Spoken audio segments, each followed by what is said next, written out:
Welcome to the Lines in the Water podcast. I'm your co-host, Capt. Obregon, and as always, joined by the Hulk Hogan of fishing, receding hairline and all, Captain Todd Wilson, and our guest, Captain Mitchell Speed.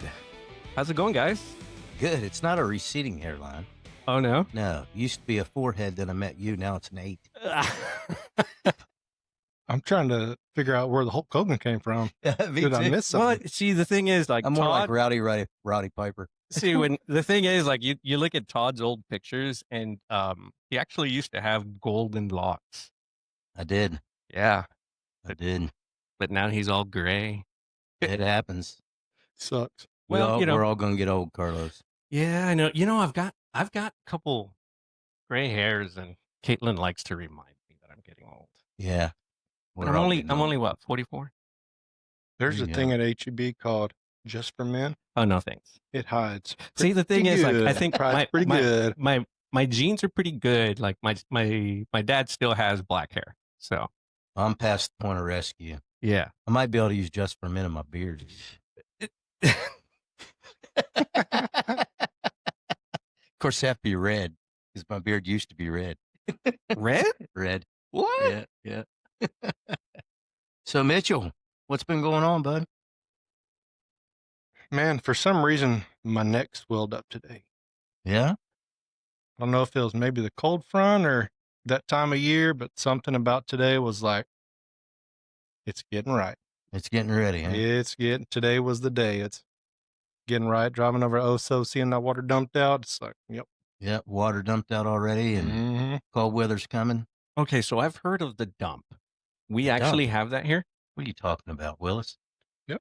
Well, depends where you fish, but there's a lot of bay systems that, it does dump just because that north wind blows through, dumps that water out. Yeah. Wow. I know, like up north, they got massive dumps. Oh, yeah. Like Galveston, I think I saw a picture in Galveston Bay. I mean, absolute massive dump from like 3 foot out. Yeah. Complete dump. Yeah.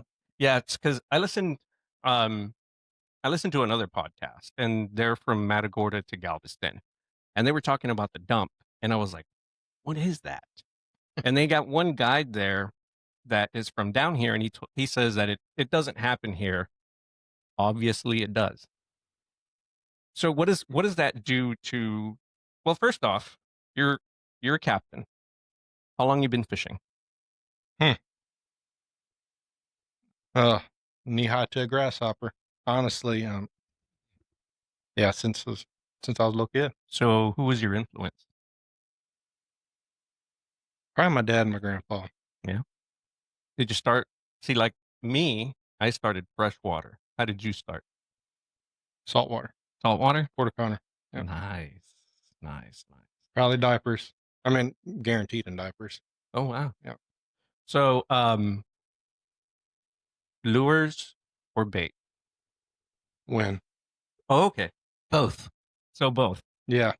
When I first started fishing, like in saltwater, back in the day, everybody's throwing little hoagie shrimp tails, but as I started remembering fishing, probably in my early teens, 10, 12 years old, in Porter-Connor, go and get buckets of croaker and go to Bill's Day Reef and just hammer them. Back when it was 15 a person, I mean, we're carrying long stringers, and my dad's like, they're right there. Me and my brother back and forth, just one after another. That's awesome. But back in the days just a good way dragging stringers across the reef. Okay, so we're talking back in the days. How old are you? 38. What? 38 years young. Dang. So you're talking back in the day, so diapers, so what, 35, 30? Or back in the days is different. Yeah. Well, see, like 90s. The 90s. Mine's the 80s.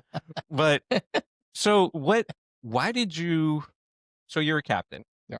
How long have you been licensed? 6 years. 6 years? Yeah. This is my 6th year. What motivated you? That's a hard question. Honestly, when I moved down here, I had a weird time in my life. So I fished, give you like a little rundown. I fished, early on young, we have a cabin in Port Connor, so we went out there for a week, week at a time, multiple times throughout the year.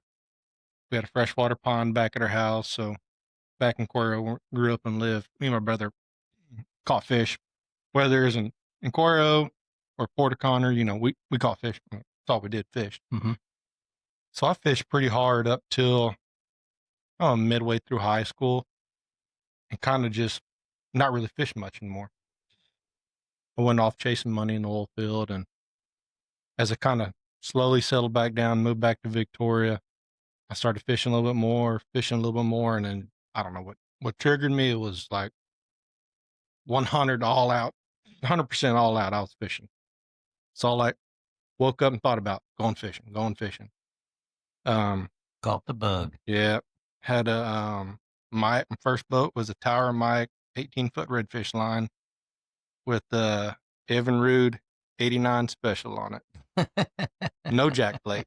No jack. No jack plate. Boy, I mean, I took it to Coletto, I took it to Port Connor, and from then there was no stopping. I just went all out. I moved down here, man, 12 years ago, and I started fishing Corpus a lot, and just started taking more and more people fishing, friends and brothers' friends, and it just came like everybody likes to fish, and just like I can be good at taking people fishing. Right.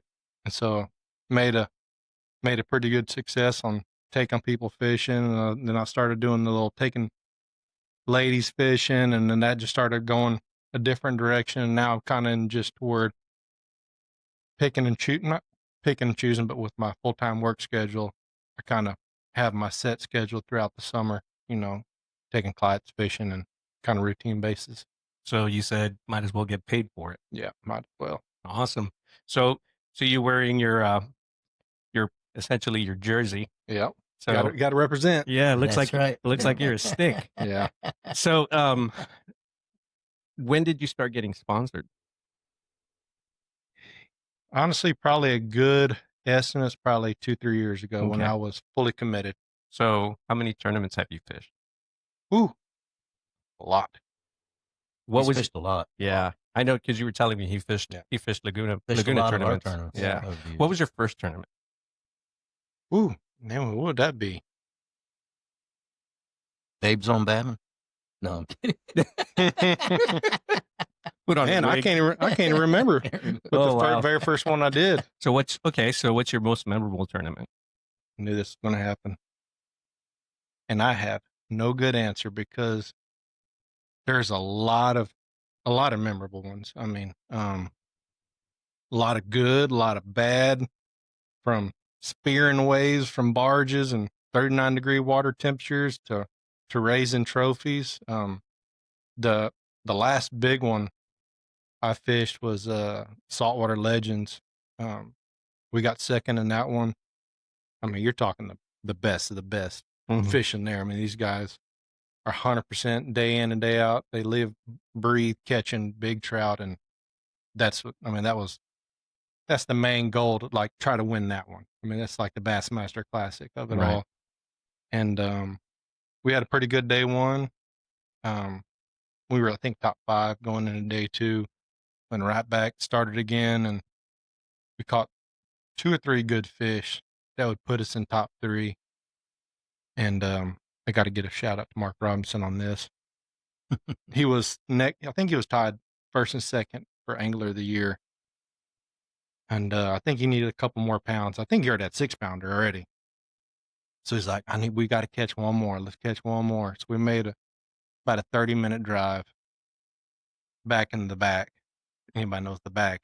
Went to the back and sit on the OG hole, hump, only throwing top waters. It's probably at noon, 12:30, sun straight up, and throwing top waters. And I hear him hollering and look over, and he's just saying, "Big, big." So I ain't caught a bite, nothing. We were there 30 minutes, walked around the corner, he holds it up, and I'm already seeing him video it, and he said, "Oh, big." And once I got behind the camera and I saw it, I mean, he had 8 1/4, 8.5. Nice. Wow. He said, "Oh, big." He let it go, and then I think when we left the back from Rivera all the way to Penascal, they could probably hear that radio coming back because we knew we had it. It was. You were celebrating already. We were waiting for the polygraph so we can drink beer already back there. Yeah. We already knew it was coming.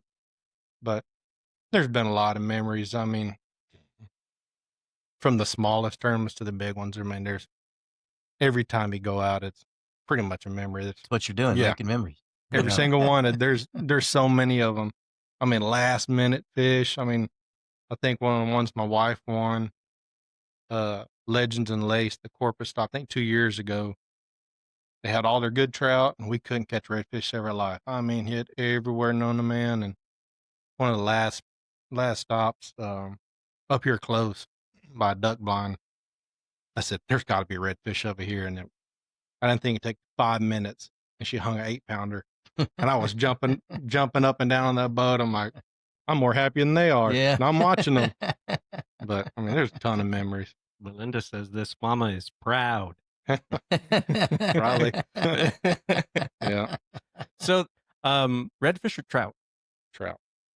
I mean, obviously, from the pictures that I've You didn't ask them about black drum. Right. Well, I mean, I'm sure. It'll get you a scar. Yeah, we were talking on show prep. We were talking. So, you've been hooked a couple of times. Yeah, I have. I was just telling about when my brother hooked me in my shoulder. Had to get cut out, but yeah, I have. Handful of times I was like, as long as I get through Corky season, that hook in my finger, I'll be doing good. Yeah. Yeah, no. I mean, I've only been fishing. I mean, I've been fishing since I was little. And saltwater fishing probably for a little over 2 years. And I've never been hooked. So your time's coming. Yeah, my time's coming. It's coming. Your time's coming. So I'm gonna ask you a couple questions about your expertise. First off, when's the last time you went fishing? A couple days before my surgery. Oh, that's right. You had surgery. surgery. Yeah. Me and my wife went fishing. It was an okay day, but it was all about just me and her went out. And when's the last time you took out a client? The day after I ripped my shoulder. 2 days before that. So I ripped my shoulder on a Thursday, and I ran a trip for the King Ranch. And so you can imagine how that felt. Oh, dude. No, 2 days. I ripped it on Thursday. I took them on a Saturday. Jeez. So how long are you out from fishing? How long is it? What kind of recovery time they give you? Said around 6 weeks. Around 6 weeks. Yeah. So theoretically, I'm another 2 weeks. 4 weeks. 2 weeks. 4 weeks should be. Yeah. I'll start exercising in the front yard. See what I got. Yeah. Well, so we had a cold front come in, and I mean, I've talking with Todd. You know, he has his theories and everything. Tell us what is your style of fishing pre and post cold front? I like them both. Pre-front, it's usually good, a couple hours before it hits, or when it gets real dead calm. And then as it's blowing through, you got an hour or so, hour, 2 hours, just depending on what the moon phase is and the bite and stuff and where you're at. If there's fish there that are wanting to eat, that's usually a good time period. But you got that stall period a day after the front where you just got, sky high, blue skies, cobwebs all over that's, hate those days. But high barometric pressure. Yep, super high. They're just laying on the bottom. Yeah. And then usually a day or two, usually a solid day, 24 to 48 hours after it passes, when that pressure starts moving around, it starts doing this. It's going to swing during the day a little bit, but once you start getting them bigger swings in the pressure, that's when you start looking at those time zones and key in on them all right, they're got to be feeding. And you line that up with your sunrise, your moon phases, and try to correlate when's the best time to fish. But I've had better success really post front. Okay. Yeah, when they have an 8 in a day or so, especially in the wintertime, and they're ready just to Now, start. do you know why they munching. haven't eaten in a day or so? Barometric pressure. They go on the bottom and the deep.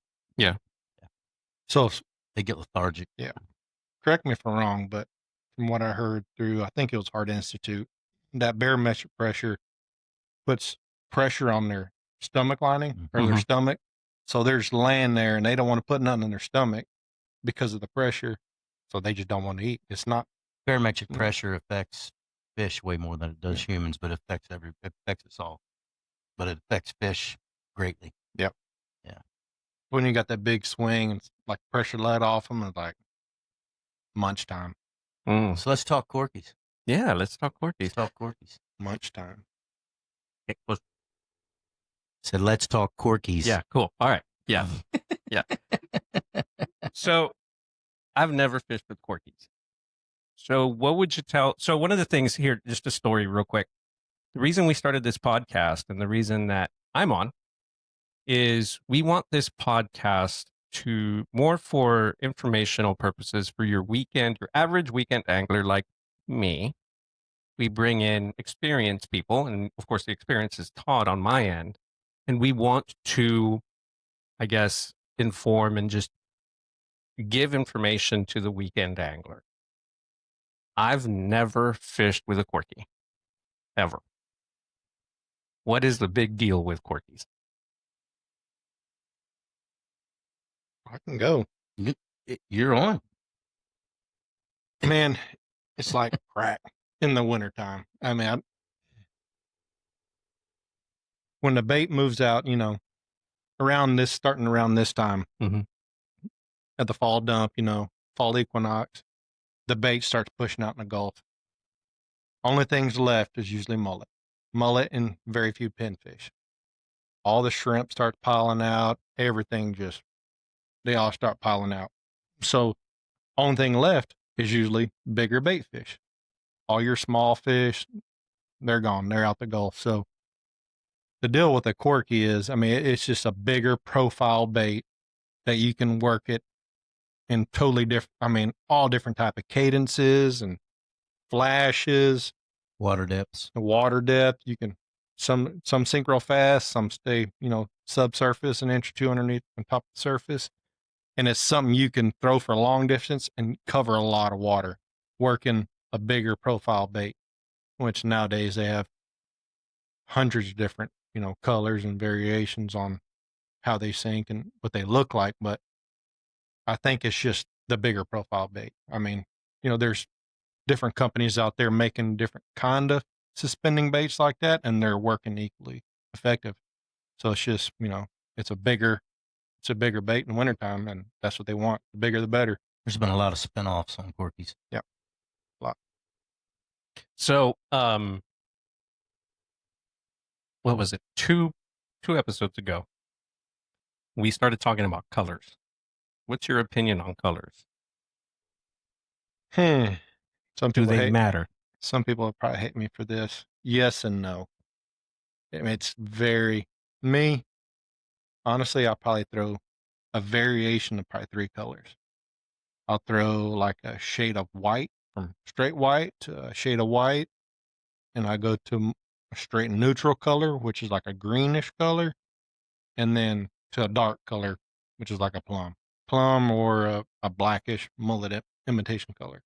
So I have shades off those, but I have, a white, a green, and a black, and I'll transform those, the shades around just to go off of different, pretty much water conditions, really. Mm-hmm. I mean, if it's straight clear, I'm not going to throw a plum, but you'd be surprised how many fish you can catch in clear water with a plum. Yeah.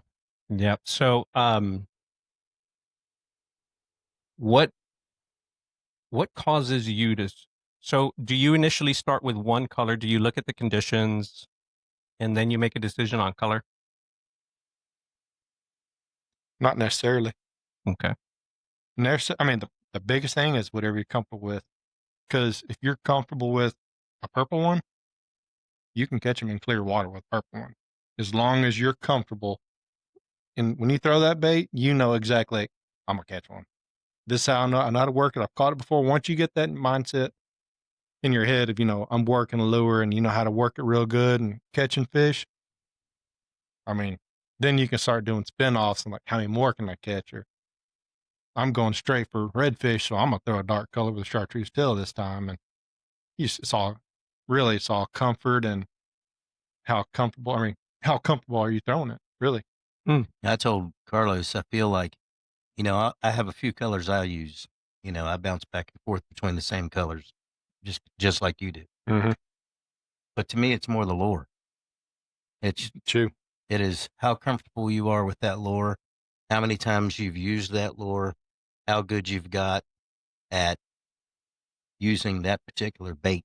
Mm-hmm. I mean, some people are throw nothing but rat tails. Some people throw 3-inch paddle tails. Some people throw Corkies. Some people throw top waters. But whatever they throw the most and they get the most comfortable with, and they've caught the most fish with, it seems to be that's what they. Exactly. Which makes sense. You have more experience with that lure. So I know people. I mean, I'll raise my hand.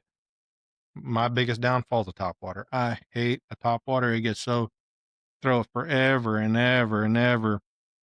Took my brother to Alizon last year, and we were back at the barge, and I was like, I'm gonna get him on a floater. Watch this. I'm about to put on a clinic. Nope. Nope. He was throwing top water. Another one. I was like, God damn, I threw a top water 5 minutes. Oh, my wrist hurts.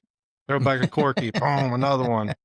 It's just, as long as you're comfortable with it and you're good at it, Yeah. you're perfecting your craft, throwing it over and over and over. I mean, you're good. But when, So it's, again, all about confidence in the lure. Mm-hmm. It's all about your confidence working the lure. So is a Corky ready to go right out of the package? Can I take it out of the package and just go fish with it immediately? Yeah, you can. You can, yeah.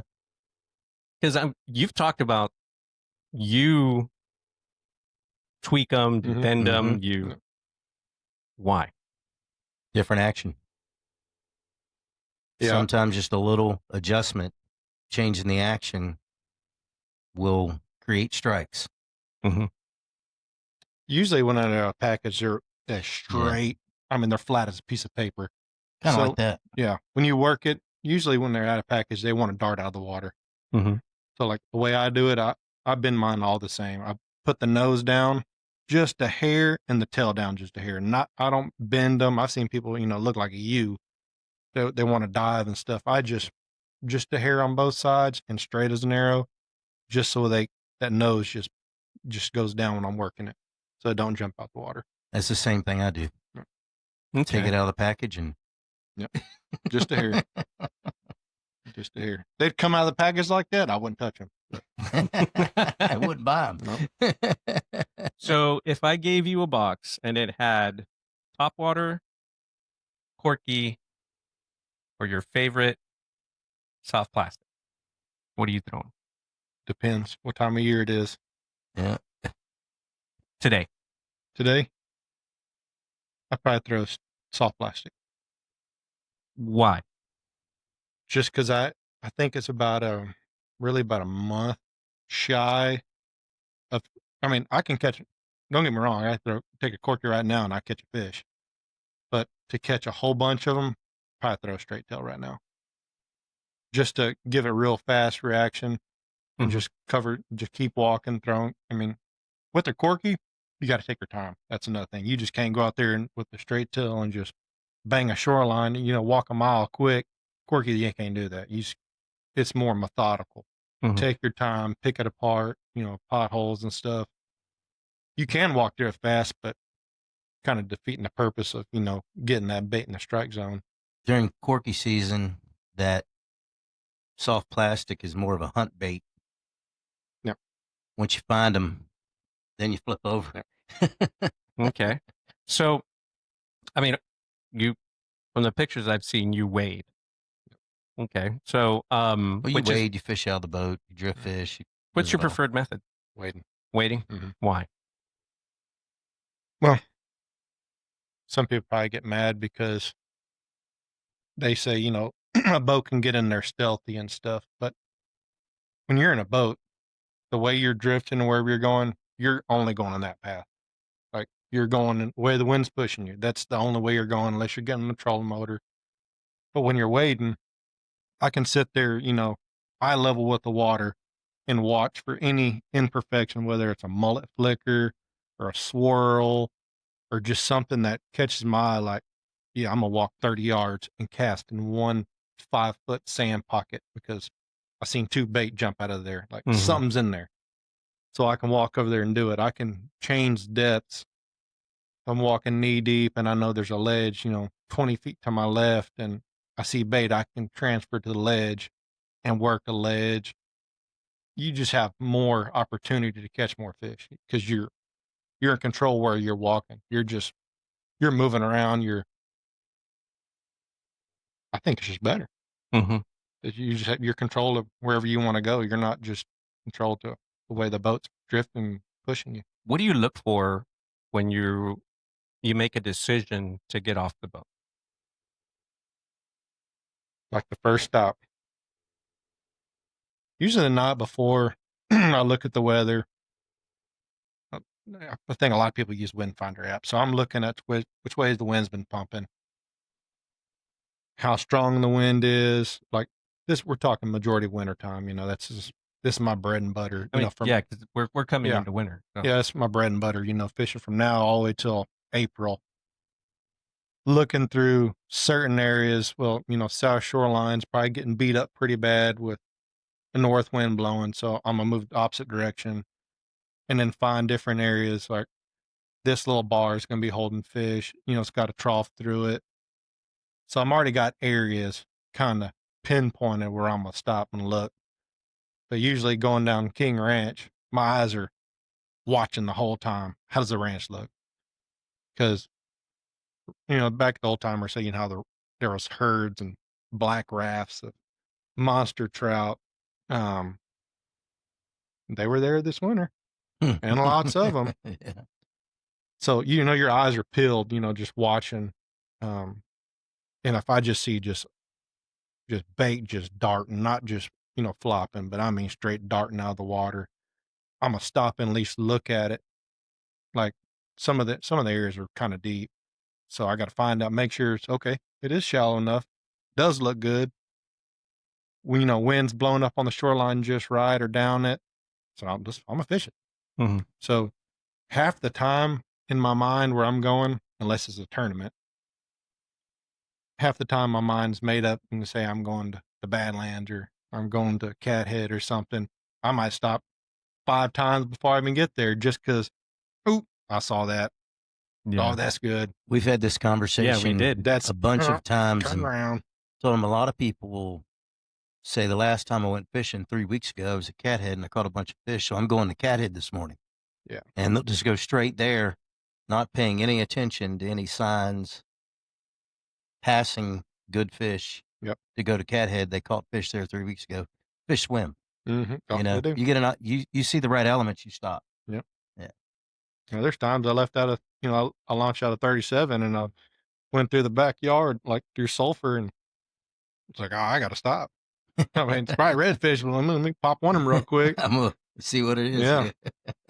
So like you said, you prefer trout, Mhm. and we're getting into gator trout season, right? Number one, how many trout over 30 inches have you caught? The last time I checked, I was probably around the 15, 16 mark. Wow. Yep. What's your And that biggest trout? 32 inches, 10.20 pounds. It's a nice trout. That's a really nice trout. Why do you chase big trout? That one got me hooked. That was the first trout I caught that I measured over 30 inches, and it was over the glorious 10-pound mark. And then the story on that one is I fished by myself. I was by myself when I caught it. And I lost 2 fish prior to that, it was bigger than the 10-pounder. Wow. I lost it at the net. And then I caught that one. I was like, oh man, this is kind of mad. Kind of mad. But yeah, after that one, I was already hung up before that, but that one there, put my hands on it. It was over for chasing, just box fish. Deal was strictly, I'm catching the biggest big sow in this whole flat. I'm gonna find where she's at, and It's an addiction. Yeah. once you put one in the hands and you feel that thump and really thrashing underwater, is like, yeah. The little pencils, I'm done with those. I'm done with the pickles. Pickles. I've never heard that. So, when you're looking for a big trout, what are you specifically looking for? I mean, because for example, me, I'll go wade by myself, or I'll take my son with me, and I really don't know what to look for when I'm looking for a big trout. What signs do you look for? Well, the thing is, like, you got to really know where you're fishing at. You can, go up and down the coast and look on a map and think, yeah, this is probably, an area where a big trout is. You got a bigger flat adjacent to a little drop off where they got cover, because I'm the first one to say, I mean, I don't, and I'll say it, but I swear a big trout is like a redfish's best friend. If there's redfish nearby, guarantee you there's going to be at least one big one with those redfish. And it's always like that. Especially when you catch a whole bunch of little rat reds and stuff. Yeah, there's a big one by. So, like, in the wintertime, think of it like high school kids. You got a whole bunch of or junior high kids, and you got some um, junior high kids and high school kids. They don't like to be together. They like to be separate. So when you get, I always say around that 4 or 5 pound mark, if you're catching a whole bunch of 4 and 5 pounders, the chance of you catching an 8 pounder is pretty slim, because those big ones are not going to be with a whole bunch of 4 and 5 pounders. They might, 30 yards away, but those big ones will be by themselves. That's just how they are. They're solos. They ride. Sometimes you can see them like a Mansfield. I saw them, 15 of them together.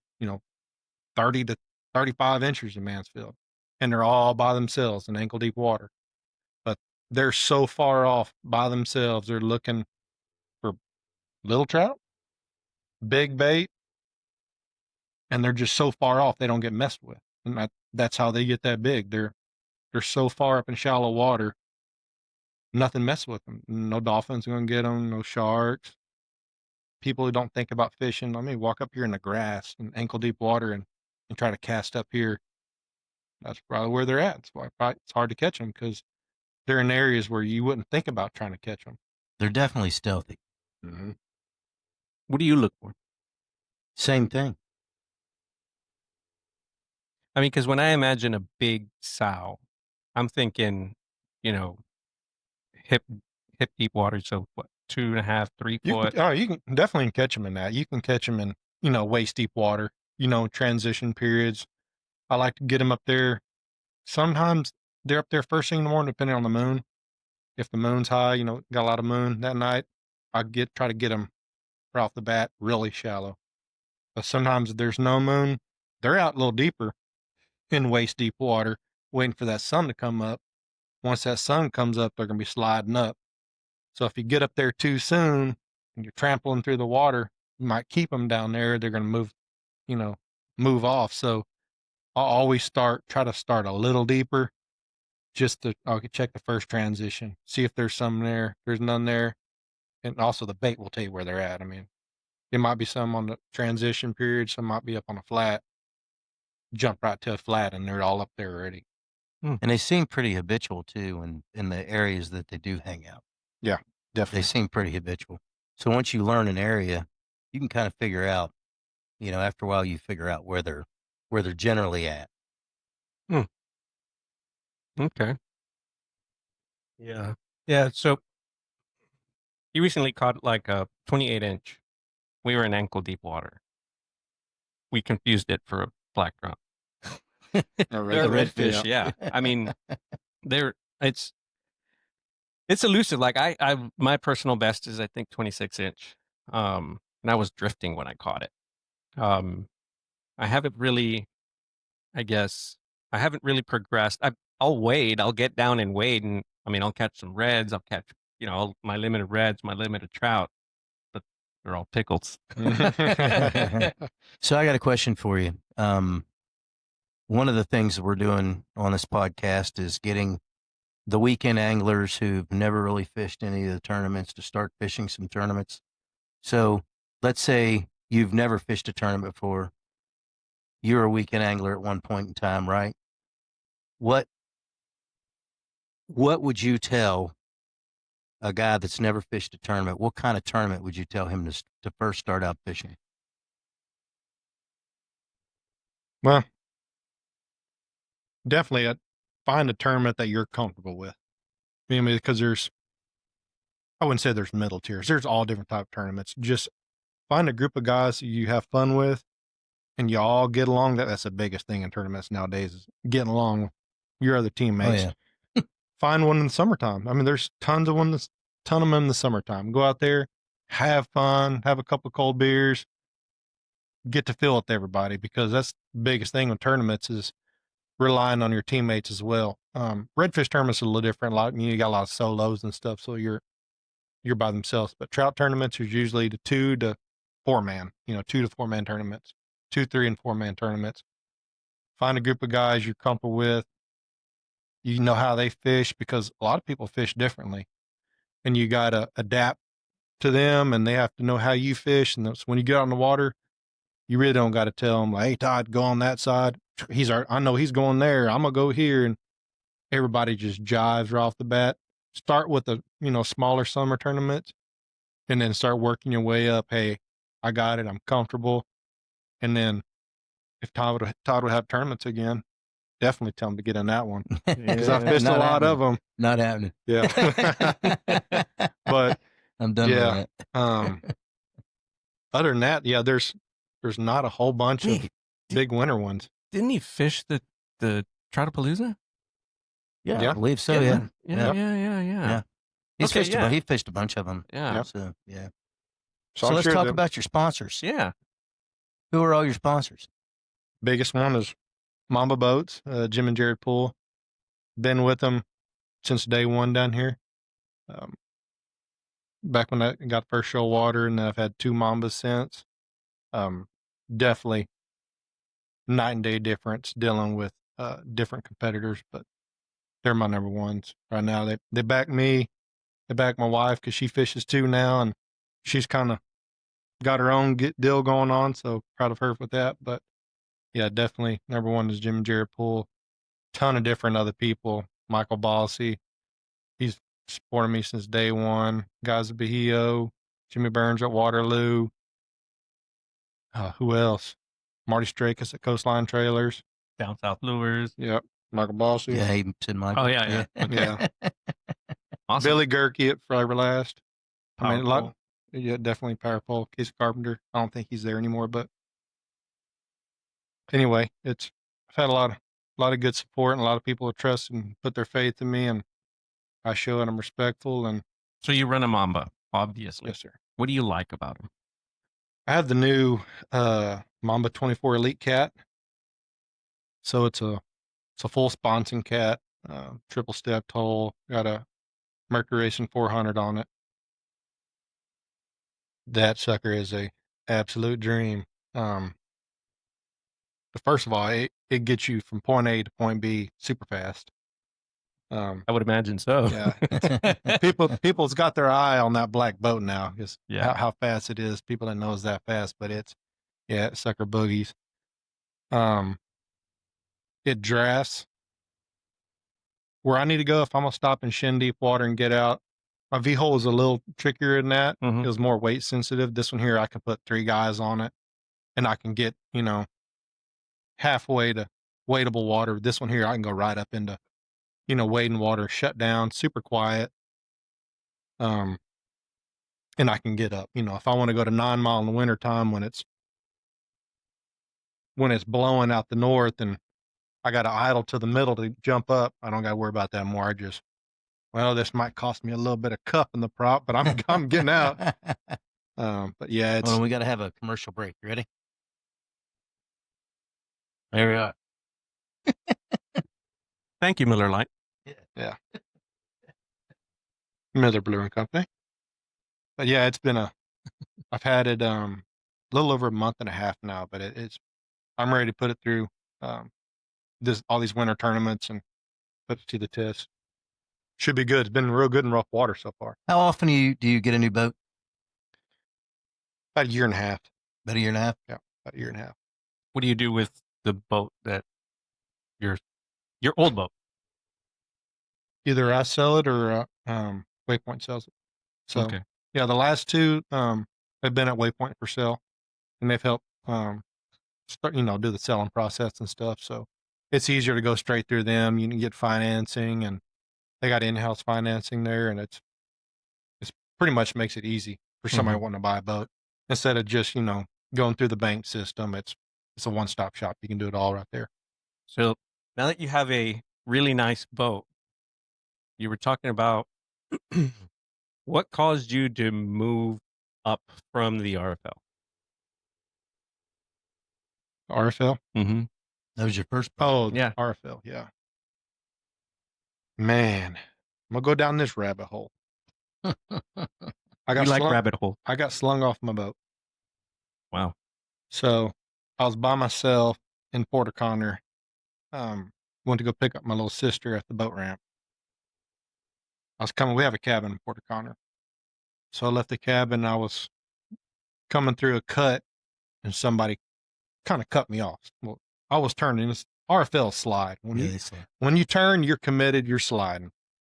Somebody cut me off and jumped right in front of me, and the boat kind of rolled a little bit and grabbed. Oh. Didn't have a kill switch on. This is before the kill switch rule, and threw me off the boat. So I landed in the water. I had to swim to the nearest island, and then wash my boat out in Matagorda Bay, doing donuts for 20 minutes, and then, for the sake of God, the boat straightened out and then landed probably 30 feet from where I got dumped off, and it was probably 2 miles away. Oh, wow. And it came all the way Wow. back to me and landed up on the shoreline. So I got to run back, get in the boat, kill it, and turn the boat around on the sand. It took a little bit to get the boat turned around, and I went back, picked my sister up. But from then on, I'm like, yeah, that's probably not a good idea. I'm in these little RFLs anymore. And we're a kill switch. And a kill switch. And a kill switch. Well, that boat, it was actually an 89 year model. So then they didn't even have kill switch weren't even mandatory then. So it didn't have it didn't even have one at all. Wow. Yeah. Yeah. I joined the I was in the a lot of people know I was in the Coast Guard. So like, even though we were in cabin, the Coast Guard boat everybody remembers, at least down here, is the 25 RBS, the one with the the orange one. Orange. Yeah. So even though we were inside that cabin, we had to put on our kill switch. Like, better not turn that boat on without the kill switch. So I always had the practice of wearing I feel weird if I don't wear my. Yeah. Boy, I wear mine every time I go. Yeah. I'm lying. Yeah. I'm horrible about it. I do. I mean, I got the new ones, they have the kill switch right beside the binnacle, and I have the little lanyard. So Yeah. I hang it on my binnacle. So as soon as I go there, I just slide it on my wrist, and I do the same thing. I just forget to put it on. forget to put it on. Yeah. So what's your second boat? Second boat was a shoal water. Yep. How many shoal waters did you own? 3. One is my dad's that I pretty much said it was mine for a long time, or because I used it all. Mhm. And then I've had 2 more. I had 2 more shoal waters after that out of Mid Tower, and then another shoal water, and then my first Mamba. So I got a question. Who's the better fisherman, you or your wife? I taught her everything she knows.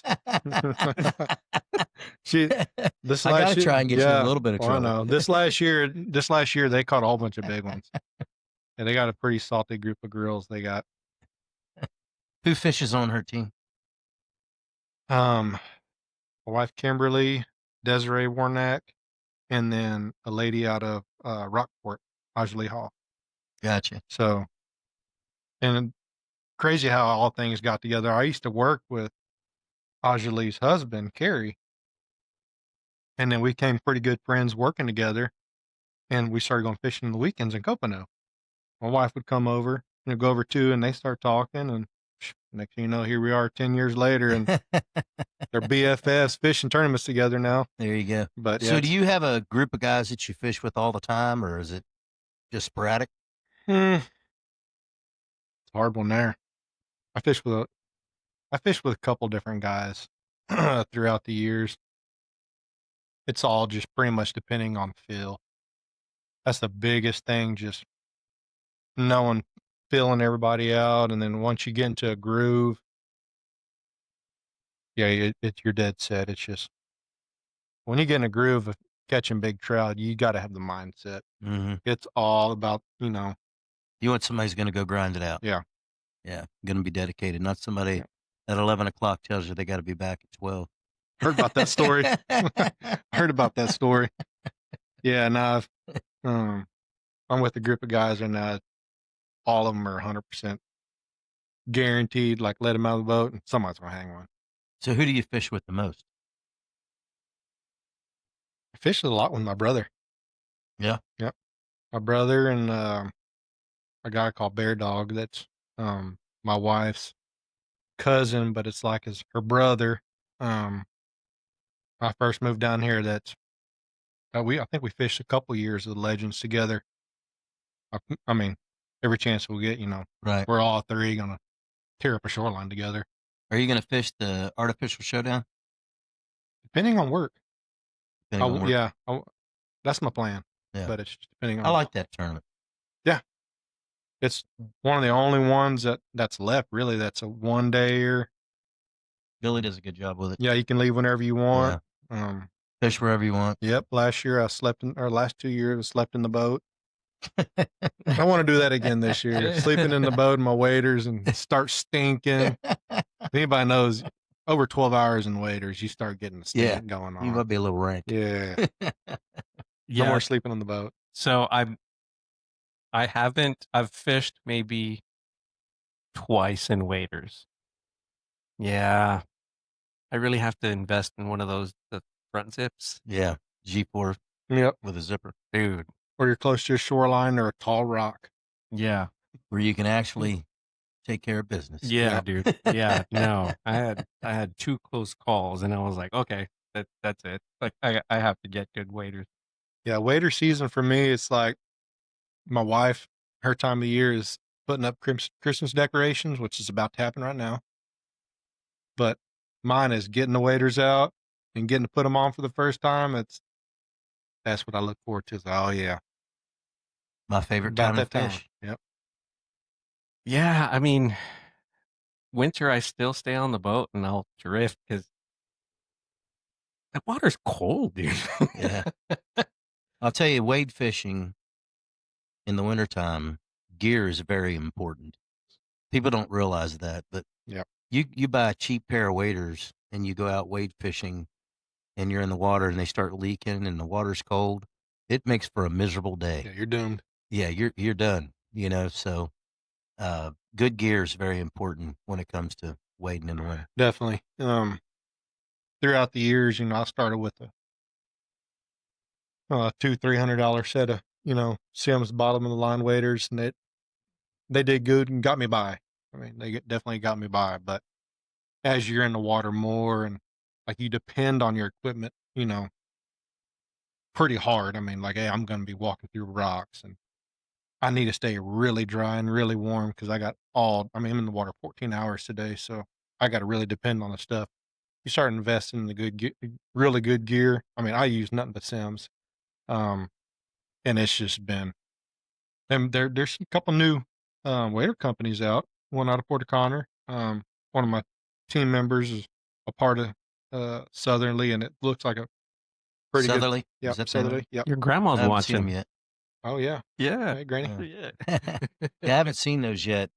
I've been wearing Sims forever, so Yeah. He wore them all last year during Legends, and I really like them a lot. But definitely the gear is 100%. I mean, you get what you put into it, 100%. Yeah, it really is. Stacy Horak. I see so many people on Facebook waiting in Texas. Oh yeah, she's that's the From guy Florida, from right? Florida. Yeah, Yeah, yeah, she's from we're Florida. gonna have her. We're gonna have her on the show, on the podcast, probably here in the next few weeks.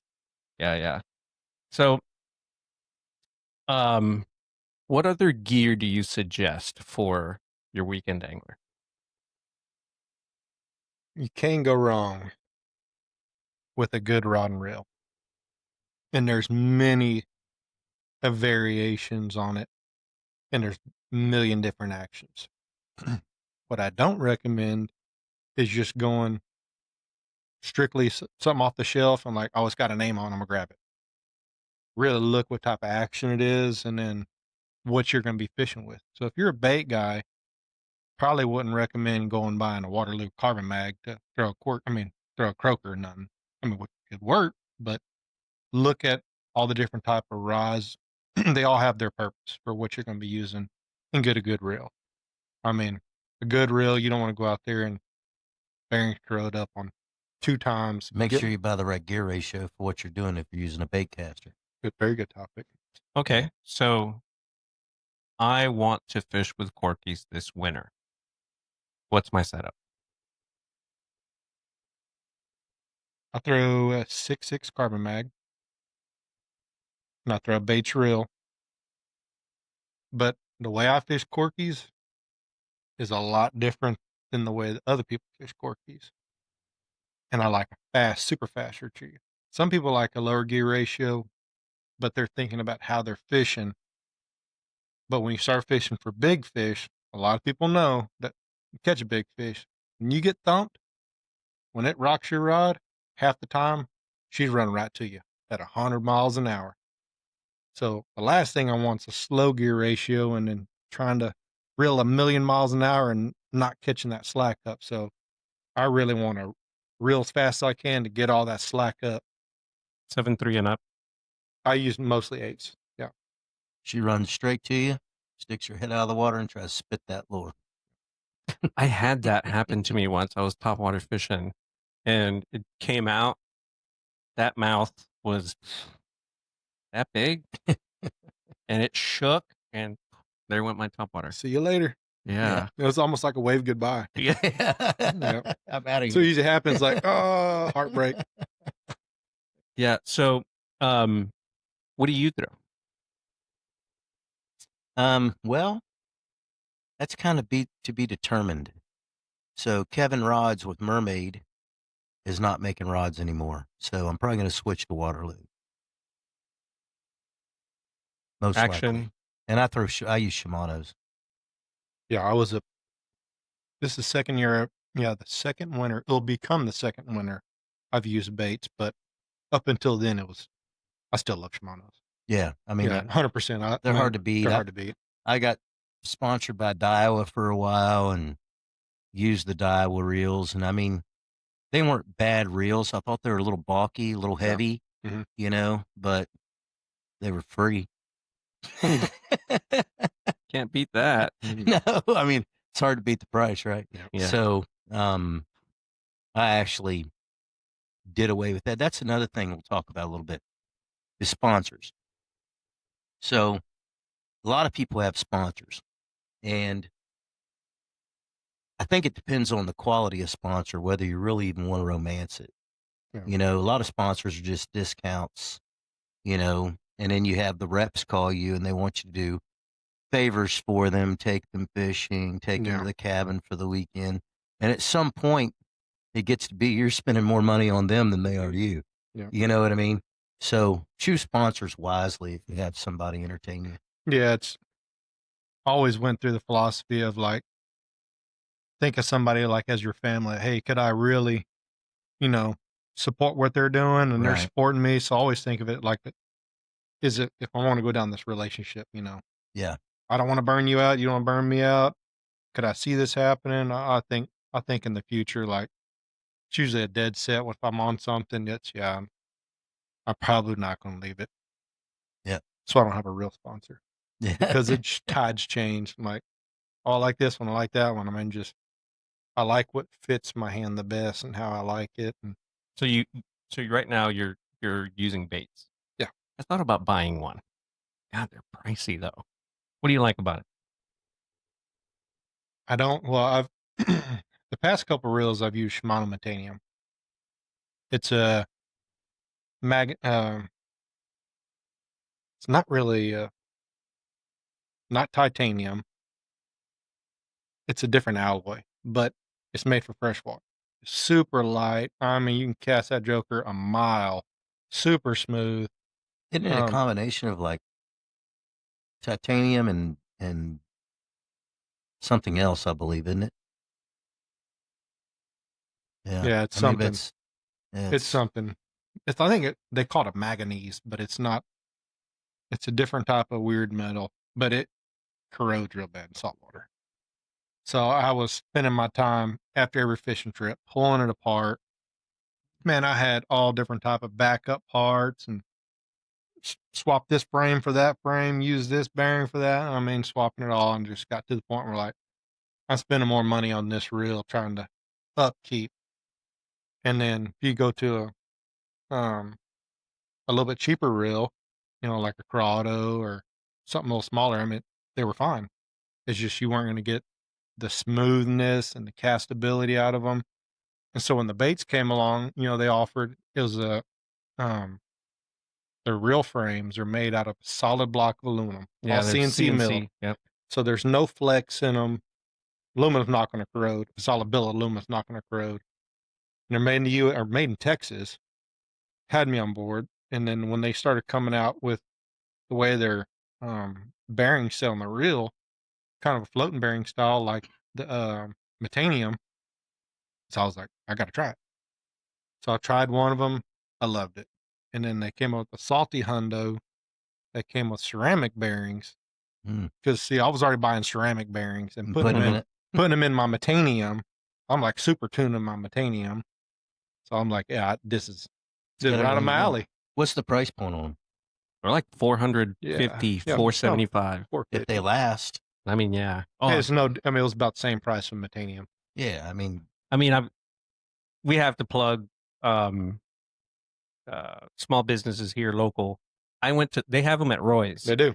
And Rocky demoed one for me. That spool went for ages. Like, nice. Yeah. And then their braking system is different.